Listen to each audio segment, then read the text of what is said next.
Like I said, I'm Leah Madonich with the town of Danville, and I'm here today to talk about tricky transitions. I wanted to lead with this song from Frozen 2 with Olaf.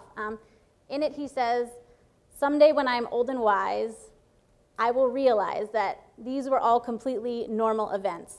Now, it doesn't sound that crazy. It sounds like a little bit of a coming of age, but it's something that he's singing as he's walking through an enchanted forest with spooky branches, a little lizard that's catching on fire, spooky holes, and he's really struggling to get through it. But for me, it was very representative of the change that we deal with every day. No amount of age or experience could prepare us for all of the things that we go through in recreation. The demands are always changing with the populations that we're working with.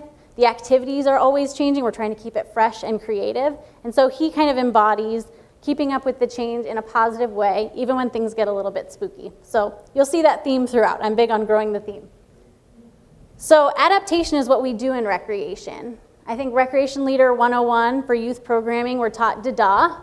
So when you're teaching an activity to a group of youth or seniors, you want to describe it, you want to demonstrate it, ask if there are any questions, do the activity, and then where the fun and the fire comes in is when you get to adapt. So typically, as a recreation leader, we get to lead that adaptation. We're the one making the choices on how to adapt and how to bring in the play, but adaptation isn't always fun when you're on the other side of it. I am a self-described recovering perfectionist, and so I struggle with change because I don't like making mistakes. I don't like not being familiar with the arena, and so this really speaks to my sensitivities as well. So I went to conference last year and attended one of Ruby's sessions on understanding change, and she introduced the concerns-based adoption model. And what this meant for me personally was a process of change, because change is not simply an event. It's not just the one day that you hire someone or the day that you select a new registration software and say go. It's the series of events that lead up to that change and that come out of that change. So I will be walking you through the adoption model today and some practical applications.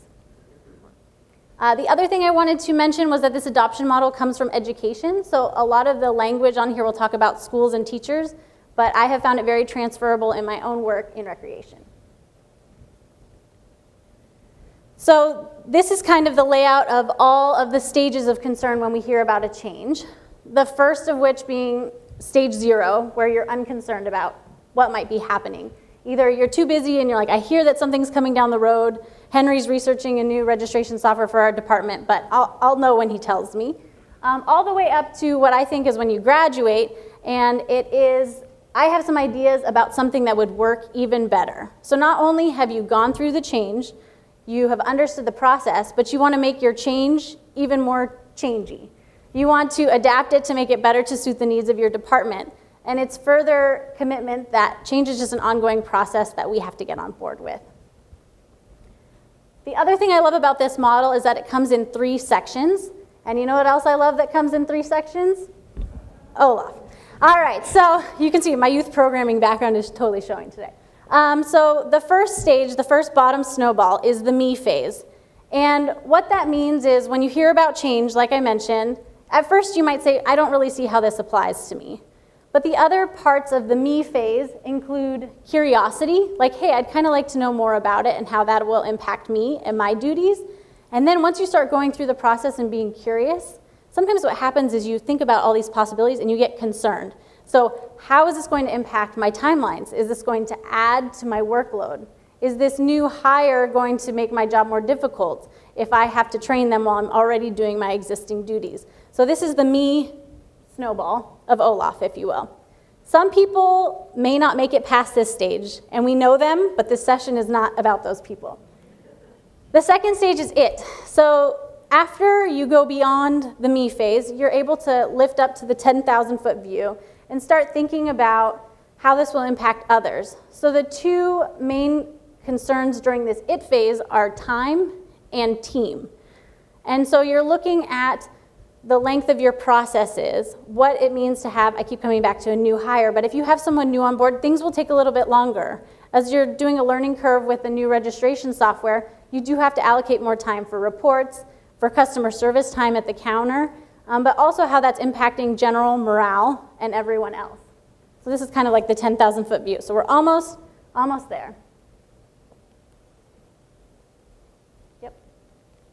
All right, and most importantly is the us phase. It's no mistake that Olaf's head is the us phase, because this is where all the thinking and innovation happens. So at the end of the arc of a change, you've had the opportunity to think about how it's going to affect you, think about how it's going to affect your department, and you get to talk about sharing with others. So this is kind of what we're doing today. We've all gone through something that brought us here to speak or to listen, and we're excited to share. So this is kind of the base level of the us phase. And then the other piece of it is the networking. So not only do I love ActiveNet and I know how it works now, I want to go to ActiveNet networking sessions, I want to ask questions, I want to write a mini manual, because this knowledge is valuable. And this is what the beauty is of the change arc. And what I really love about this model is the opportunity to share it with other people on your team, because it demonstrates that change is a process. It's not one thing. And you can talk to people honestly, like, are you at a, did I bump it? Yeah. Are you at a me stage today? Are you feeling me? Because we want to get to here. Or maybe we're trying to get to the us phase. And so you can have an honest conversation about, I hear your feedback, but can we get to this 10,000 foot level? What else did I want to say about that? And I think that was it. But anyway, so this assessment is a self-assessment tool. It allows you to look at your team, and it's something you can introduce ahead of a big change to let people understand that they may not be comfortable right away, and that's totally normal here, but by the time that the team is getting here, we want to get everyone on this level. The other valuable piece of this model is the fact that there's always people in the department who are the idea people. They're super excited about change. They're like, I can't wait to go through this. I have 50 different ways we can make this new. But you might still be introducing the change.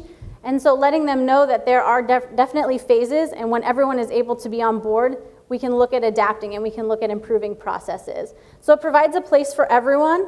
This change is inherently emotional because it's changing our own personal work environments and our teams, which are central to our identities.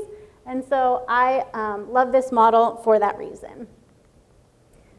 The last piece is the adaptation phase, and I wanted to just reiterate that this is something that we've done since we were recreation leaders.